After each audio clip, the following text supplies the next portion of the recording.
Good evening, Scott here, known as Cantaloupe to some online, and I'm bringing a video to you on a subject that's interesting to me. It might be of interest to you or someone you know. And I want to talk about the difference between people who are malicious, that is, who try to do harm to other people, versus people who think they're doing well, who try to do well, who believe that their heart is in the right place, but God help them, they just don't know better how to help people at all. And their efforts are usually counterproductive. They have some sideways ideas that end up costing people a lot of time and sometimes their actual physical safety. So, for example, I want to talk about some ideas that have been going around for a long time in the field of child psychology. And I'm not an expert, I'm not credentialed, I don't have a college degree in the subject, but I do have experience. I was raised by a woman who was a child psychologist, a professional school psychologist, so I know a little bit, and I took psychology in school, and I am an avid enthusiast of the subject, just in terms of understanding my own self and abuses, which is a common theme in my videos, exploits and abuses, exposing them, analyzing them, and letting people understand how to defend themselves because these things go around. So anyway, this video isn't about an abuse or an exploit. It's mainly about the difference between people who think they're doing good, they're helping people, according to them, if you ask them, but really what they're doing is they're taking the choice away from you many times.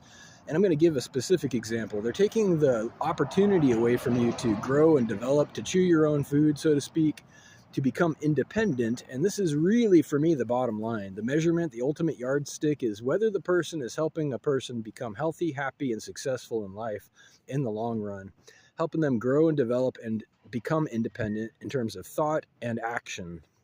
So, for example, there is there's an obvious opportunity when children are very young to support them, to help them up the stairs, to give them, first aid treatment if they, get a cut or a skinned knee or whatever.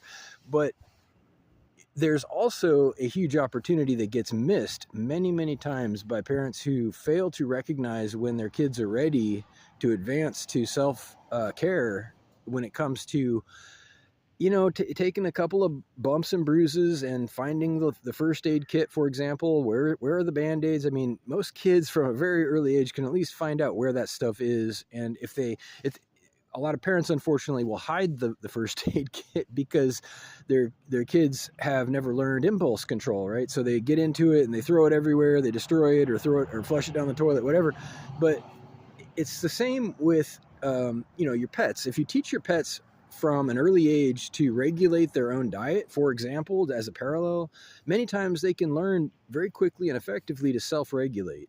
Children especially are the same way, where if they learn from an early age to participate in their own recovery, if something goes wrong, then they are empowered, like I said, empowered and enabled to take care of it themselves. Because let's be honest, if it's an expectation that some adult or superior is always going to be around to catch them, you're setting them up for failure at that point. That's more about covering your own butt than doing your job as a parent or caregiver.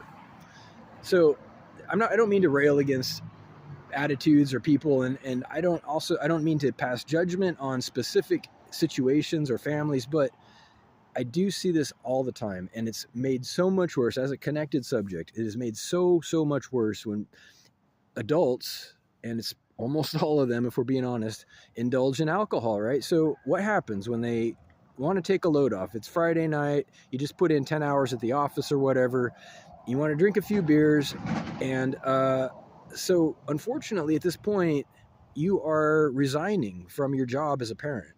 You have lost your own ability to make effective decisions in a conscious manner if you're drinking, and for some people it's more than just once a week, isn't it? And this way this connects to the subject is children end up getting the worst of both worlds. They are not empowered to take care of themselves in general, and then they find themselves without someone to do it for them. So not only are they at a loss if something goes wrong, they get into trouble and there's no one there to help them fix it or provide guidance. And it's a really unfortunate situation. So ideally, in a perfect world, in a perfect family, if you ask me, and this part here might just be my opinion, I think that the best structure, the best home structure when it comes to empowerment of young people is to observe when they are asking or curious about something, because this happens. They will demonstrate curiosity, they will demonstrate interest in the process, and it's easy as an adult to get irritated and dismiss it and just tell them to follow directions. But what you're doing when you do that, when you squash their interest and their curiosity and their what you perceive as an interruption to what you're trying to do, is you discourage them from taking care of themselves. They become dependent on your instructions. They become dependent on you, bringing down the first aid kit, when really from the very first day it should have been within reach.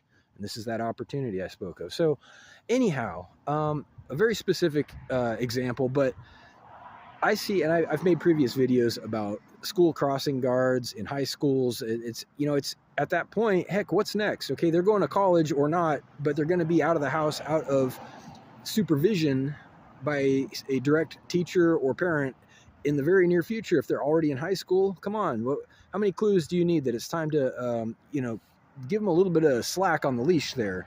Let them cross the street and pay attention for a change to what's happening. At what point do they learn this? And my concern isn't the process or what happens to the kids, but the people who think they're helping, the people who fail completely to understand the damage that they do by being a crutch at all times. And if we're being honest again, it's mostly about the symbol at that point. Many people, unfortunately, it's very sad, they will take on that role of extra support just to look good, just to look like they care, just to look like they're fulfilling a role, when really they're doing the opposite. And for anybody with a lot of experience in development, it's pretty transparent. I think it's pretty transparent when somebody is just putting on a show to make themselves look busy. And sorry, but sometimes they were called a slacker growing up. Sometimes their moral compass was beaten out of them. Sometimes they just never developed into an adult themselves, so somebody's still taking care of them. There's a lot of reasons why people fail to learn to recognize the signs from young people that they're ready to take on more responsibility. But that, if you ask me, is the actual job of a parent or teacher or whoever, the caregiver.